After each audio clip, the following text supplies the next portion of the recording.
It's the Real Estate Podcast, brought to you by ANZ Home Loans for financial well-beings. Hey, welcome back to another episode of the Real Estate Breakfast as we launch into another episode with more of your property information, connecting you to the largest real estate podcast library across Australia every morning.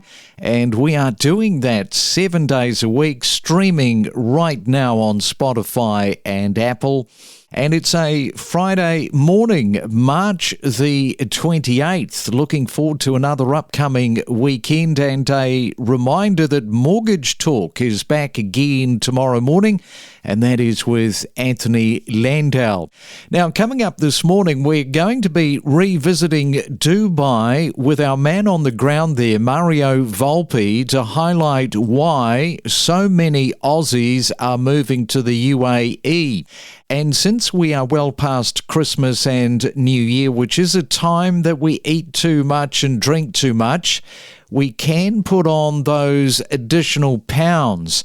Now, you might remember me talking to Damon, a filmmaker who made this film about invisible sugars that we eat. And since I stopped eating some of these invisible sugars, literally my body lost weight so easily. And as a result, I am asked by friends, why am I looking so healthy? Not necessarily pointing to some of the kilos that I dropped. Then I told them about Damon's film. Because even if just one person this morning changes their lifestyle as a result of replaying this message from Damon, I reckon it's got to be worth it. So if you are a person that is struggling to get a few of these kilos off, listen out, because this is coming up next. Every morning from 6 a.m. across Australia, we deliver you the latest property news, commentary and predictions from Perth to Cairns and from Melbourne to Brisbane, 7 days a week. Talk about that process of putting on weight to tell the story about the dangers of sugars, because this is not an easy decision to make. And as we learn during the film, your wife or your partner is pregnant at the time. So, you're an upcoming dad. Yeah, I think in hindsight, I probably wouldn't have made the film if I'd known what impacts it was going to have on my body. And really, we started in quite a naive way. I think I had friends shooting the first few weeks of the experiment. I even had my mum do a couple of holding the camera a few times, because we genuinely didn't know whether there was going to be a film there, because I didn't know how the sugar was going to impact my body. So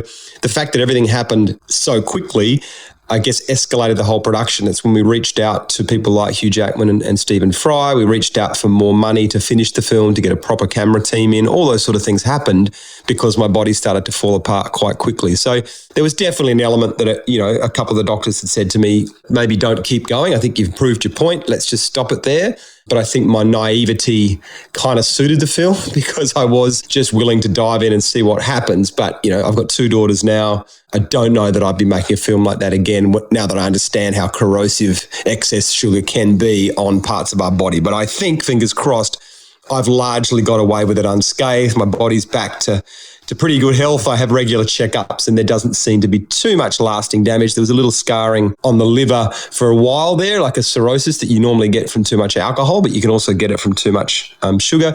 But that seems to have healed up largely now, which is a relief. I mean, that's incredible, because it was over such a short period of time. We don't want to give too much away for people that haven't seen the film, but you had a daily intake of, I think it was 40 teaspoons that you had to have, and that was not chocolate, candy bars, that type of thing. These were the invisible sugars. And that's really how I have lost 3 kilos very, very quickly, because it just went off in my head and said, hang on, we're actually eating far too much sugar here. And 3 kilos came off big time. That's right. And I think that's the point of the film. I think it's important to say that, no two bodies are the same. We all react to foods differently depending on our genes, our DNA, our environmental conditions. All sorts of things affect that. But I think there are some basics that you can do to improve your body no matter what state it's in. And that's to kind of avoid those processed foods. And as you saw in the film, my breakfast was, pretty much a cereal that most people get told is healthy and the just right. a bit of low-fat yogurt on top of that and a glass of apple juice.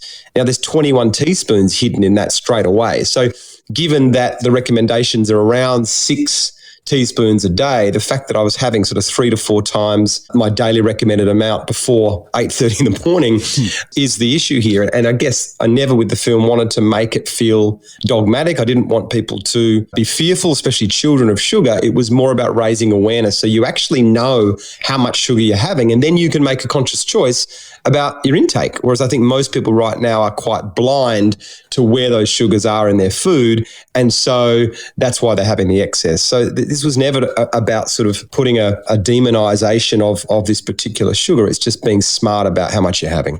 Now, the beginning to end, how much did this film take over your life? What was the timeline? Oh, well, it probably took about 2 or 3 years to put together, just in terms of the initial idea, setting up what it might look like, trying to get some basic funding for development. With all my films, I sort of do, even though they're documentaries, I do a treatment of such. So, 60 or 70 pages of what the outline might be, what kind of direction we want this to go in, what are those set pieces to tell the story. So there is some kind of structure to follow, and then you kind of create those boundaries and then just, I guess, trust and surrender within those boundaries. And that's where I think all the good stuff and the magic can happen. But at least you understand the container with which it's being held in. So that process, like I said, was probably 2 or 3 years. And then there was quite a lot of time to do all the visual effects because it's very visual effects heavy. So that took another 6 months with the editing and putting all the sound together.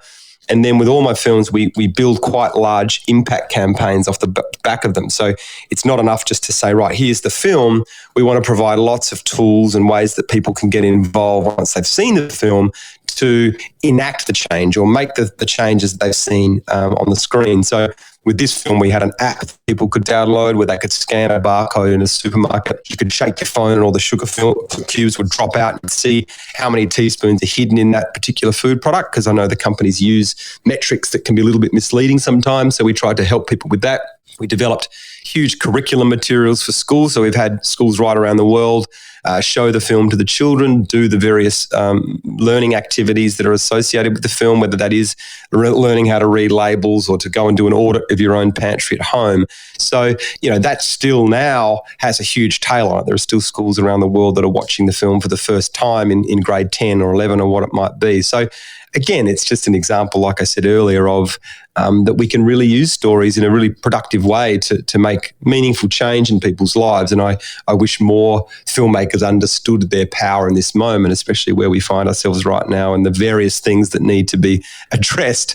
Storytellers, I think, are on the front lines there of enacting that change and helping people to see the world in a slightly different way or shift their values so that we can get to that better world that many of us want. Every morning from 6 a.m, we bring you the latest real estate news with diverse perspectives from leading industry experts. We deliver the most property podcasts across Australia every week. Good morning, Craig, and good morning to all the Australian listeners. It's great to be here. And you are from the UK, where Dubai, if you compare it to London, it's also very different, just as the same it is for Australia.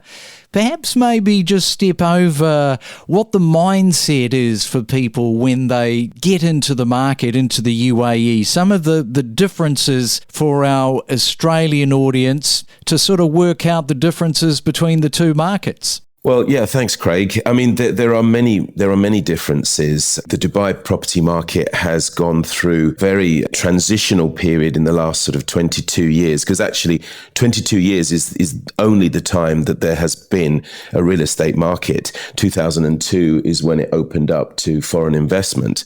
And since then, we've had law changes, we've had legislations and improvements to the system, which protects the investor. And so now anybody coming to Dubai buying real estate is going to be safe in the knowledge that they've got a solid investment.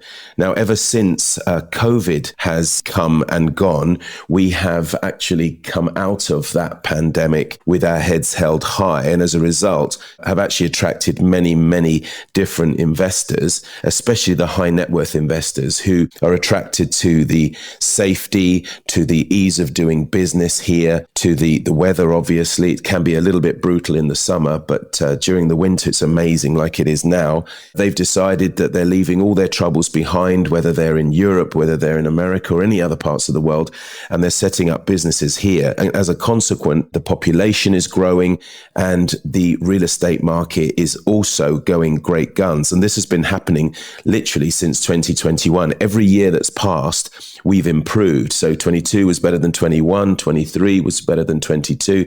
And this year we've seen stellar returns for our property market. The investment level is bringing a lot of eyes to Dubai. We are inundated with lots and lots of buyers. So we talk about, the markets being different. I think, and we've mentioned this before, one of the key things about Dubai, without a doubt, is the level of speed that you've got to negotiate. Now, in Australia, people have got time, far more time, it would be said, than Dubai. So that is something that people certainly have got to get their head around, don't they? That's right, Craig. But I need to just clarify that we're talking about the off-plan market. When you're talking about the secondary market, there is time. I mean, we can be fast there as well, but you do have time to think and obviously get your finances in order. When you're talking about off-plan and you go to these project launches, if you're not ready to make that decision, literally by the time you actually get to the desk, then you're going to miss out. So I'll give you a brief example. We had a project launch which sticks in my mind because we queued, we brought in the client, he sat down, we showed him the plans, we said, right, you can either go for this, this and this, and he was procrastinating, he was umming and ahhing, he wasn't sure, he wanted to go for it, but then all of a sudden he said, no, I need a cigarette, I need to just calm down, just give me a minute. So he left the room with my agent, they got into the lift because this was being held in an apartment block, which was on the 44th floor. They got into the lift, they came all the way down, the lift door opened on the ground floor. And by that time, he said, do you know what? I'm just going to go for it. They got back into the lift, went back upstairs. And by the time they went back into the room, those units, should I say, had already been snapped up. And he was absolutely livid. He was obviously livid with himself, but he was more frustrated with the market. Now, I'm not going to say this is an isolated case because that was one that sticks in my mind of how rapid it was. We've had other situations where people, say, let me think about it, and they come back 1 or 2 days later. And unfortunately, the unit has gone. And so all I would say to anybody, if you are not ready to pull the trigger at the launch, then to be honest with you, you're probably not ready to buy the off-plan market here in Dubai because it is so fast-paced. I guess that is very frustrating for somebody like you that has seen this, unfortunately, unravel so many times, and you're prepping your clients and you're already giving them the heads up in terms of, look, we're going to have to be reasonably fast here because it is a property development that has got a lot of interest. Yet they still decide to go down, have a cigarette, and as you said, okay, and they're in that elevator, you're probably seeing other people maneuver and going, okay, this is probably not going to be available when they get back. It's super frustrating as a real estate agent because you're right. You do prep, you do prepare, you show them everything, and sometimes you can get the buyer right there, and then the inventory isn't there as well, and then the buyer thinks that you don't have the control. Look, it's human nature. I'm not blaming anybody. I would probably be doing exactly the same thing. It's a big decision. There's a lot of money involved potentially, and people have to ensure they're doing the right thing. But one thing is for sure, once that buyer has lost out, boy, are they ready. I mean, you've got yourself a very good buyer now because the minute something else comes on, they will go for it, albeit they might have to spend a little bit more money because by that time, the other project or the other unit is a little bit more money than the original one. We connect you to the best real estate information across Australia. The Real Estate Podcast.